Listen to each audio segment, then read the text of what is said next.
felt great to just be back in Moby again. It was kind of interesting. We weren't able to be in Moby even this week with graduation and stuff going on, so we didn't even shoot around in there today. So it was just great kind of walking back in there and seeing the lights back on and feeling like you're back at home and getting an opportunity to play again after the layoff.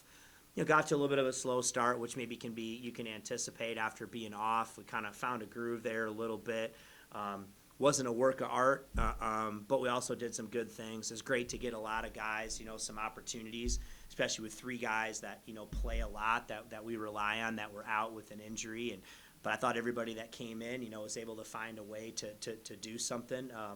That did probably my biggest gripe was the 15 turnovers, just a little bit sloppy there at times. But, sometimes those things can be expected. And we got out of there and nobody got hurt to my knowledge or whatever. So we'll get ready for the next one.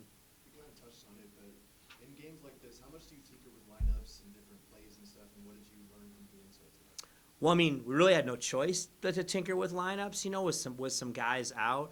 I think it's great. I just think it's great for some guys to get some minutes. Kyle Evans is a guy, hasn't had really an opportunity yet this year just based on, who's been in front of him, but he's kept a phenomenal attitude. He's kept working, and I always say when opportunity comes, it's too late to prepare. And so he knew today he was going to get an opportunity, and I thought he did some really good things.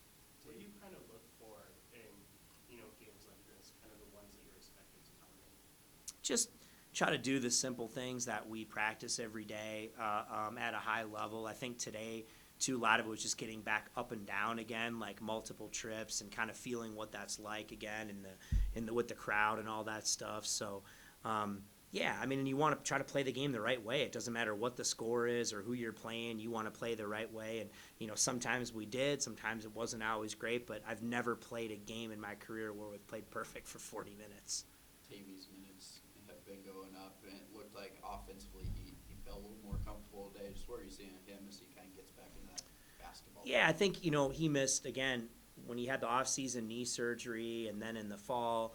It's been hard for him because he's missed so much practice time. So just now, obviously with Tavy, when he's been able to put, several weeks together of practice and playing, he starts to get back in a rhythm.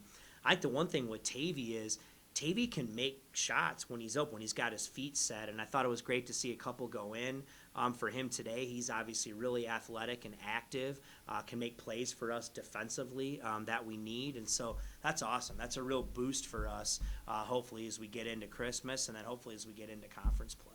Speaking of Tavy, it's not on the stat sheet or anything, but he seems to lead your team in floorboards. Is he just a hard-working, get the ball kind of guy? Is that a way to practice too? Yeah, he's almost like more of a natural football guy at times, man. He loves, he's just naturally strong. He's naturally physical. He loves to compete. And, yeah, he's a guy that, in fact, sometimes, you say this on the floor, you almost wish he wouldn't be on the floor as much as he would, just kind of save it. But that's just who he is. And I agree with that. He kind of brings a toughness and an energy. And like you said, if he can continue to stay out there, he's just going to continue to get better. You mentioned his defense. He had 5 steals tonight. Just how well do you think he fits that role that Josiah and Jalen have kind of left open, at least for the next year? Well, that's kind of what we need right now, and that's really what I challenged him. And we've got, two, maybe our best 2 perimeter defenders when you talk of their soundness. And the one thing with, Josiah and Jalen, they've got a ton of experience. It's not just having the athleticism and move your feet, but it's being able to sniff things out, before they happen. Tavy's still learning that part of it, sometimes it gets a little fast, but from an athleticism standpoint, and active hands and all those things, yes, and that's the role that he's got to fill. But I think the thing about Tavy is that's something that he wants to do. It's not something that he's like, yeah, that's I can do that. I can do that at a high level. And so it's been great to see him doing that, and hopefully he can just continue to grow. Even when those guys do come back, that just makes us a better team. Tonight where Isaiah's getting pretty close to the scoring record. Obviously, Tavy and Kyan are getting a lot of run too. Is it kind of cool to see the future of what you guys are going to look like in terms of those guys, all the run that they've been able to get lately while Isaiah's kind of still doing his thing? Yeah, I think, I mean, I'm really high on those guys. I think Kyan Evans is going to be a tremendous player. So it's awesome for him to get out there and play in these games. And he's playing on a really good team. He's played in a lot of high-level games. And now, obviously, he's getting even more minutes with guys being out. And so, yeah, I think it's, you're looking at the future, but, the future is also next week, right? That's the future, too. And, like, everything that those guys can do to continue to get better. So hopefully they can even come and be even better on Friday night.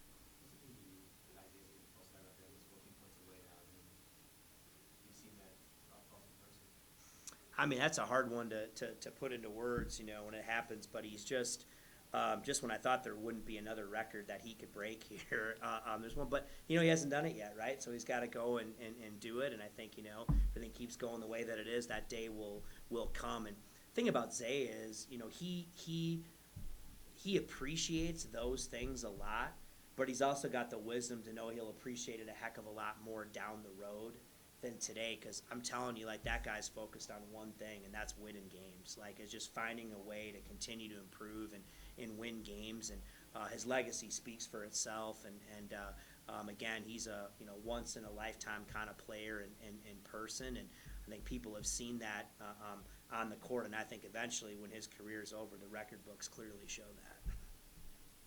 Thanks, Niko. Thanks. Yep.